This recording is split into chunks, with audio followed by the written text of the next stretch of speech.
ഇന്നൊരു ഹെൽത്തി പായസത്തിൻ്റെ റെസിപ്പിയുമായിട്ടാണ് ഞാൻ വന്നിട്ടുള്ളത്. വെറും 5-6 മിനിറ്റ് കൊണ്ട് തന്നെ നമുക്ക് പെട്ടെന്ന് തന്നെ തയ്യാറാക്കാം. പെട്ടെന്നൊരു പായസം കുടിക്കണം എന്നൊക്കെ ആഗ്രഹം ഉണ്ടെങ്കിൽ വളരെ ഈസി ആയിട്ടും നല്ല ടേസ്റ്റി ആയിട്ടും തയ്യാറാക്കാൻ പറ്റുന്ന ഒരു പായസമാണിത്.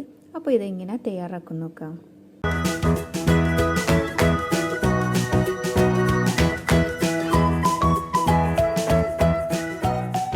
പായസം തയ്യാറാക്കാനായിട്ട് ഞാനിവിടെ 2.5 ടേബിൾ സ്പൂൺ റാഗി പൗഡർ എടുത്തിട്ടുണ്ട്. അപ്പോൾ നമ്മൾ റാഗി വെച്ചിട്ടാണ് കേട്ടോ ഇത് ചെയ്യുന്നത്. ഞാൻ പറഞ്ഞല്ലോ ഹെൽത്തി ആയിട്ട് തയ്യാറാക്കുന്ന ഒരു പായസമാണിത്.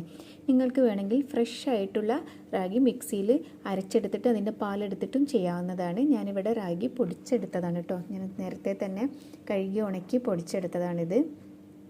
ഇനി ഇത് നമുക്കൊന്ന് കട്ടയില്ലാതെ കലക്കിയെടുക്കാം. അപ്പോൾ ഞാൻ ഇവിടെ തീ കത്തിച്ച് കൊടുത്തിട്ടില്ല കേട്ടോ. അതൊക്കെ തീ കത്തിക്കുന്നതിൻ്റെ മുമ്പ് ചെയ്യേണ്ട കാര്യങ്ങളാണ്. അപ്പോൾ കട്ടയില്ലാതെ നന്നായിട്ടൊന്ന് കലക്കിയെടുക്കാം. ഇതൊരു നൊസ്റ്റാൾജിക് ഡിഷും കൂടിയാണ് പറയട്ടോ. ഇന്നത്തെ തലമുറയ്ക്കൊക്കെ ഇത് അന്യമായി കൊണ്ടിരിക്കുകയാണെന്ന് വേണമെങ്കിൽ പറയാം. ഇപ്പോൾ എല്ലാവർക്കും റാഗിയും അതുപോലെ റാഗി ഇങ്ങനെ കുറുക്കി കഴിക്കുന്നതൊക്കെ വളരെ കുറവാണ്. പിന്നെ നമ്മൾ കുട്ടികൾക്കൊക്കെ ആ സമയത്ത് 1-2 വയസ്സിനുള്ളിൽ കൊടുക്കും. പിന്നീട് ഇതിനെപ്പറ്റി ചിന്തിക്കുകയില്ല. അങ്ങനെ ഒരു സംഭവം തന്നെ കൊടുക്കാറില്ല. ആ ചെറുപ്രായത്തിൽ മാത്രമേ കൊടുക്കാറുള്ളൂ. നല്ല ഹെൽത്തി ആയിട്ടുള്ള ഒരു സാധനമാണ് നമ്മുടെ റാഗി എന്ന് പറയുന്നത്. അപ്പോൾ അതാ ഞാൻ കട്ടയെല്ലാം ഒടിച്ച് നന്നായിട്ട് കലക്കിയെടുത്തിട്ടുണ്ട്. ഇനി ഇതിലേക്ക് നമുക്ക് 2 കപ്പ് വെള്ളം ചേർത്ത് കൊടുക്കാം. അപ്പോൾ വെള്ളം ചേർത്ത് കൊടുത്ത ശേഷം നമുക്കിനി തീ ഒന്ന് ഓണാക്കാം. ഇനി ഇതൊരു മീഡിയം ടു ലോ ഫ്ലെയിമിൽ വെച്ചിട്ട് നന്നായിട്ട് കുറുക്കിയെടുക്കാം. തീ ഒരിക്കലും കൂട്ടി വെക്കരുത്, പിന്നെ ഇളക്കിക്കൊണ്ടേ ഇരിക്കണം. ഇത് റാഗി ആയതുകൊണ്ട് തന്നെ പെട്ടെന്ന് കട്ട പിടിക്കും. പിന്നെ ലോ ഫ്ലെയിമിൽ വെച്ചിട്ട് തന്നെ കുക്ക് ചെയ്യാം. എന്നാലേ നമ്മുടെ റാഗി ആ പച്ചച്ചുവൊക്കെ മാറിയിട്ട് നന്നായിട്ട് കുക്കായിട്ട് വരുള്ളൂ. അപ്പോൾ നമുക്കിത് ഇളക്കി ഇതൊന്ന് കുക്ക് ചെയ്തെടുക്കാം. ഇപ്പോൾ ഇതൊരു 5 മിനിറ്റ് ആയപ്പോൾ തന്നെ നമ്മുടെ റാഗി നന്നായിട്ട് വെന്ത് കുറുകി വന്നിട്ടുണ്ട് കേട്ടോ. ഈ ഒരു പരുവത്തിലായി കഴിഞ്ഞാൽ നമുക്കിതിലേക്ക് മധുരത്തിന് ആവശ്യമായിട്ടുള്ള ശർക്കര ചേർത്ത് കൊടുക്കാം. ഞാനിവിടെ 1 ക്യൂബ് ശർക്കര കുറച്ച് വെള്ളം ഒഴിച്ചിട്ടൊന്ന് ഉരുക്കിയെടുത്ത ശേഷം അരിച്ചെടുത്തതാണത്. അത് ഇതിലേക്ക് ചേർത്ത് കൊടുത്ത ശേഷം നന്നായിട്ട് തന്നെ ഒന്ന് മിക്സ് ചെയ്ത് കൊടുക്കാം. നിങ്ങൾക്ക് വേണമെങ്കിൽ പഞ്ചസാര ചേർത്ത് കൊടുക്കാം കേട്ടോ. ഇത് കുറച്ച് ഹെൽത്തി വേഷൻ ആയതുകൊണ്ട് ഞാനിതിലേക്ക് ശർക്കര ചേർത്ത് കൊടുത്തിട്ടുള്ളത്. കുറച്ച് ടേസ്റ്റി ആയിട്ടൊക്കെയാണ് നിങ്ങൾക്ക് വേണ്ടെങ്കിൽ മിൽക്ക് മെയ്ഡും ചേർത്ത് കൊടുക്കാവുന്നതാണ്. അപ്പോൾ ഇതും ചേർത്ത് വീണ്ടും ഒന്ന് നന്നായിട്ടൊന്ന് മിക്സ് ചെയ്ത് കൊടുക്കാം. ഒന്ന് തിളച്ച് വരണം. അപ്പോൾ അത് തിളച്ച് വന്നിട്ടുണ്ട്. ഇനി ഈ മധുരം ഒന്ന് ബാലൻസ് ചെയ്യാനായിട്ട് നമുക്കിതിലേക്ക് 1 നുള്ളു ഉപ്പ് ചേർത്ത് കൊടുക്കാം. അപ്പോൾ ഉപ്പ് ചേർത്ത് വീണ്ടും ഒന്നുകൂടെ മിക്സ് ചെയ്ത് കൊടുക്കാം. ഇനി ഇതിലേക്ക് നല്ലൊരു ഫ്ലേവറിനായിട്ട് ഞാൻ 1/4 ടീസ്പൂൺ ഏലക്ക പൊടിച്ചത് ചേർത്ത് കൊടുക്കുന്നുണ്ട്. ഇനി മുഴുവനായിട്ടുള്ള ഏലക്ക ആണെങ്കിൽ ഒരു 3 എണ്ണം ചതച്ചിട്ട് ചേർത്ത് കൊടുത്താൽ മതി. പിന്നെ ഇതിലേക്ക് ഞാൻ 1/4 ടീസ്പൂൺ ചെറിയ ജീരകം വറുത്ത് പൊടിച്ചതും കൂടി ചേർത്ത് കൊടുത്തിട്ടുണ്ട് കേട്ടോ. അത് ഓപ്ഷണലാണ്. നിങ്ങളുടെ കയ്യിലുണ്ടെങ്കിൽ മാത്രം ചേർത്ത് കൊടുത്താൽ മതി. നിങ്ങൾക്ക് ഇഷ്ടമുണ്ടെങ്കിൽ മാത്രം ചേർത്ത് കൊടുത്താൽ മതി കേട്ടോ. ചിലർക്ക് ഇഷ്ടമില്ല ജീരകത്തിൻ്റെ ടേസ്റ്റൊന്നും. അങ്ങനെയുള്ളവർക്ക് ഒഴിവാക്കാവുന്നതാണ് കേട്ടോ.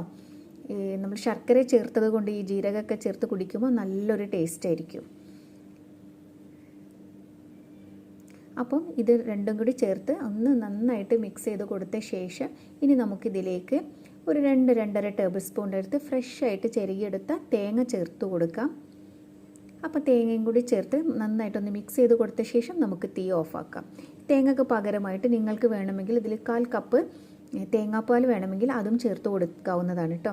അപ്പോൾ അത് ഓരോരുത്തരുടെ ഇഷ്ടത്തിനനുസരിച്ച് ചേർത്ത് കൊടുക്കുക കേട്ടോ. തേങ്ങാപ്പാൽ വേണമെങ്കിൽ തേങ്ങാപ്പാൽ ചേർത്ത് കൊടുക്കാം. അതല്ലെങ്കിൽ തേങ്ങ ഇങ്ങനെ ഇട്ട് കൊടുത്താലും നല്ല ടേസ്റ്റാണ്. എനിക്കിത് ഇങ്ങനെ കഴിക്കാനാണ് കേട്ടോ ഇഷ്ടം. നമ്മൾ കുടിക്കുന്ന സമയത്ത് തേങ്ങയൊക്കെ ഇങ്ങനെ കടിക്കുമല്ലോ, അപ്പോൾ നല്ലൊരു ടേസ്റ്റാണ്.